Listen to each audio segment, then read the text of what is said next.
নহয় কণমানিহঁত, তোমালোক আটাই ঘৰতে আছা, কুশলে আছা, আমি দিয়া কামবোৰো নিশ্চয় তোমালোকে কৰি আছা। এতিয়া আমি পৰিৱেশৰ কালি তোমালোকৰ লগত বেলেগ বেলেগ ঘৰ পাত্ৰীৰ চাংঘৰ, দুৰ্গ, গুহা এইবিলাকৰ বিষয়ে আলোচনা কৰি গ'লোঁ। আজি তোমালোকক মই বেলেগ বেলেগ ঘৰৰ দ্বিতীয়টো খণ্ডৰ অসমাৰ্হী ঘৰৰ বিষয়ে অকণমান আলোচনা কৰিম। কিহৰ বিষয়ে বুলি ক'লোঁ? অসমাৰ্হী ঘৰ, নহয়নে? অসমাৰ্হী ঘৰ। তোমালোকৰ কিতাপত এটা কথা দিয়া আছে যে মানুহে নিজে থাকিবলৈ বেলেগ বেলেগ ঘৰ সাজে আৰু পৃথিৱীৰ বিভিন্ন ঠাইৰ বতৰ আৰু পৰিৱেশ অনুসৰি থকা ঘৰো বেলেগ বেলেগ হয়। এই কথা মই আগতেও আলোচনা কৰিছোঁ যে মানুহে যি ঠাইত যিবিলাক বস্তু অধিক পৰিমাণে পায় সেই সামগ্ৰীবিলাকে কি কৰে, নিজৰ সুবিধানুযায়ী ঘৰ নিৰ্মাণ কৰি লয় আৰু বতৰ আৰু পৰিৱেশো সেই ক্ষেত্ৰত মানে গুৰুত্বপূৰ্ণ। যেনে ধৰি লোৱা যিবোৰ ঠাইত গৰম বেছি সেইবোৰ ঠাইত গৰম দিনত থাকিবৰ বাবে উপযোগীকৈ তেওঁলোকে ঘৰ নিৰ্মাণ কৰি লয়।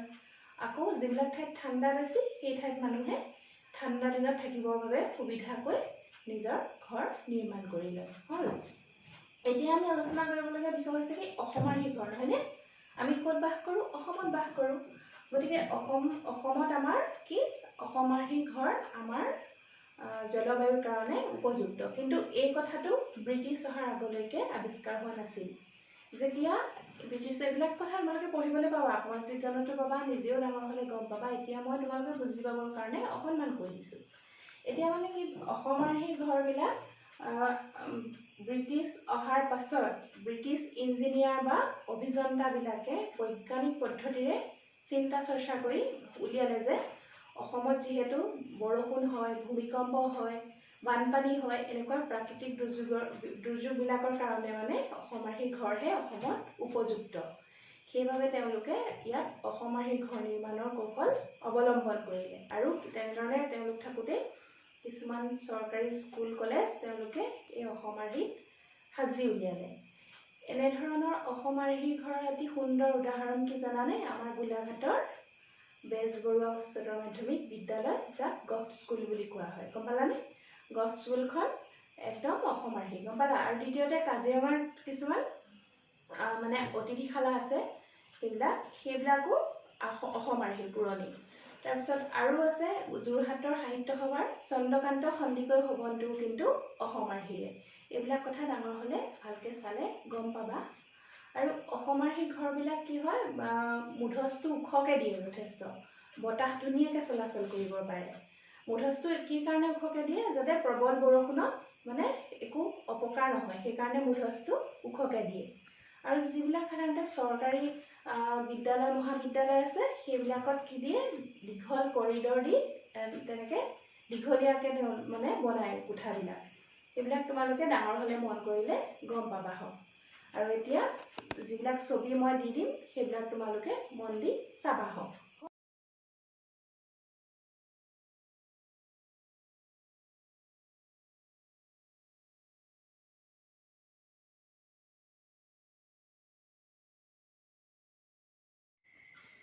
এতিয়া তোমালোকে অসমাৰ্হী ঘৰৰ বিষয়ে বুজি পালা নিশ্চয়। আৰু লগতে তোমালোকক মই যিহেতু 3খন ছবি দিছোঁ, ছবিকেইখন চায়ো তোমালোকে অসমাৰ্হী ঘৰৰ বিষয়ে অলপ হ'লেও বুজিব পাৰিছে নিশ্চয়।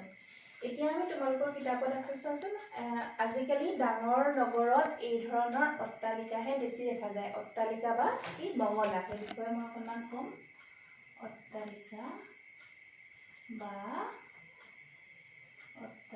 বা কি বঙলা, নহয়নে? অট্টালিকা বা বঙলা আচলতে অকল নগৰত বুলি নহয়, যদিও তোমালোকৰ কিতাপত আছে যে নগৰতহে দেখা যায় বুলি, আজিকালি গাঁও অঞ্চলতো এনেধৰণৰ অট্টালিকা বা বঙলাৰ অভাৱ নাই, নহয়নে? আৰু এই অট্টালিকা বা বঙলাবিলাক কিহে নিৰ্মাণ কৰে?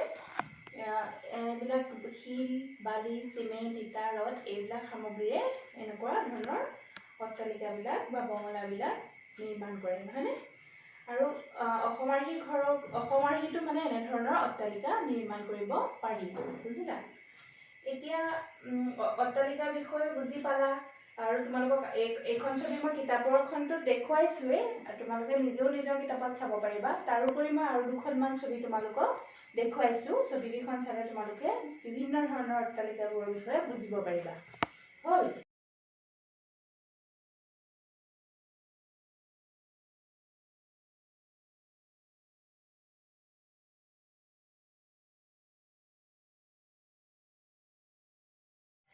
এতিয়া তোমালোকে মই দিয়া অট্টালিকাৰ ছবিকেইখন চাই নিশ্চয় অট্টালিকা সম্পৰ্কে ধাৰণা কৰিব পাৰিলা এনেও তোমালোকে দেখিছাই ন অট্টালিকা বা বঙলা কোনবোৰক কয় নিশ্চয় বুজি পাইছা এতিয়া আমি আলোচনা কৰিম ইগলুৰ বিষয়ে ইগলু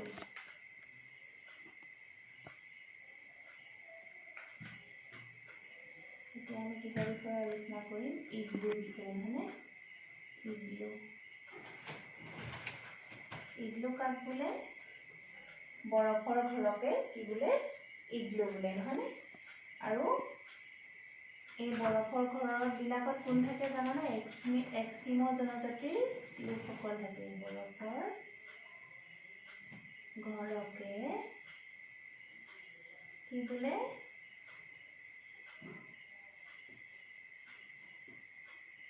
বৰফৰ ঘৰকে ইগলু বোলে নহয়নে ইগলু বোলে হ'ল এতিয়া মই তোমালোকক কিতাপৰ উপৰিও আৰু দুখনমান ছবি দেখুৱাম ইগলুৰ এইখন চোৱা কিতাপত তোমালোকৰ দিছে নহয়নে কিতাপৰ ছবিখনত এইবিলাক ইয়াৰ কি হৈছে এই ঘৰটো তোমালোকৰ এই বৰফেৰে কটা চিনবোৰ ইটাৰ নিচিনা লাগিছে নহয়নে কিন্তু এইবিলাক আমাৰ ইয়াত তৈয়াৰী মাটিৰে নিৰ্মিত ইটাৰ দৰে নহয় জানানে তাত গ্ৰীণলেণ্ডৰ নিচিনা ঠাইত ইমানেই বেছি ঠাণ্ডা যে তাত কি হয় একদম বৰফ জমা হৈ থাকে আৰু তাত তেতিয়া এস্কিমো জনজাতিৰ লোকসকলে কি কৰে বৰফেৰে ইটাৰ দৰে বৰফকে কাটি কাটি তেওঁলোকে ঘৰ সাজি তাতে বাস উপযোগী বা বাস কৰাৰ উপযোগী কৰি লয় আৰু মই তোমালোকক ছবিকেইখনত এখন ইগলুৰ ভিতৰৰ ভাগো দেখুৱাইছোঁ তোমালোকে চালে গম পাবা মই দেখি দিম তলত কোনখন ভিতৰ ভাগ কোনখন বাহিৰ ভাগ সেয়া মই দেখুৱাই দিম ধুনীয়াকৈ তোমালোকে তেতিয়া বুজি পাবা নহয়নে আৰু ইগলুবিলাক দেখি বৰ মৰম লাগে নহয়নে ভাল লাগিছে তোমালোকৰ ভাল লাগিছে নাই মোৰ যে অকণমানিতে থাকিবলৈ মন গৈছিলে জানানে ইগলুবিলাক বৰ ভাল লাগে বৰফৰ ঘৰকে ইগলু বোলে নহয়নে এতিয়া ইগলুৰ বিষয়ে অলপ হ'লেও বুজি পালা নহয়নে ছবি চালা মই লিখি দিলোঁ হয়নে সকলো চাই তোমালোকে ইগলুৰ বিষয়ে অলপ হ'লেও ধাৰণা কৰিব পাৰিলা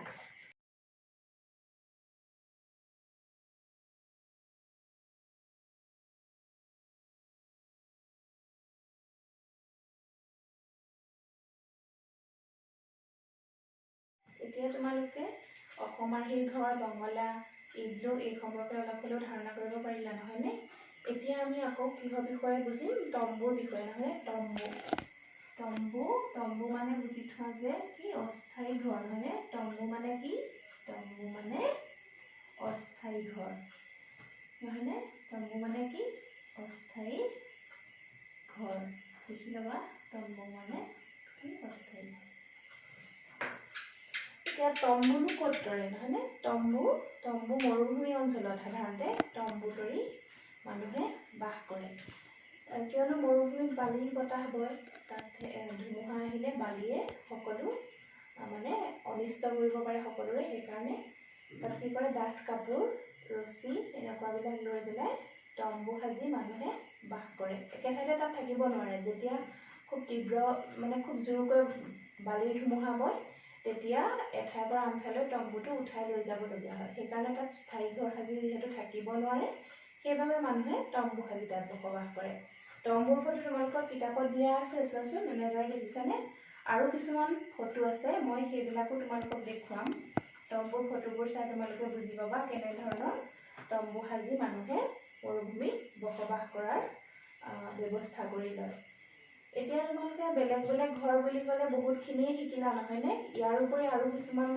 ঘৰ আছে আৰু বিভিন্ন পানীৰ থকা ঘৰ বেলেগ বেলেগ নহয়নে সেইবিলাকো আমি আলোচনা কৰিম পিছত কিন্তু এতিয়া আমি আৰু বেছিকৈ আলোচনা নকৰোঁ হয়নে তোমালোকৰো আমনি লাগিব তাৰপিছত আৰু আগৰ পাঠটো আমি যে আলোচনা কৰিছিলোঁ চাংঘৰ দুৰ্গ গুহা এইবিলাকৰ বিষয়ে মই দুটামান প্ৰশ্নোত্তৰ তৈয়াৰ কৰিছোঁ। সেইখিনি মই গ্ৰুপতে তোমালোকক পঠাই দিম, তোমালোকে লিখি ল'বা।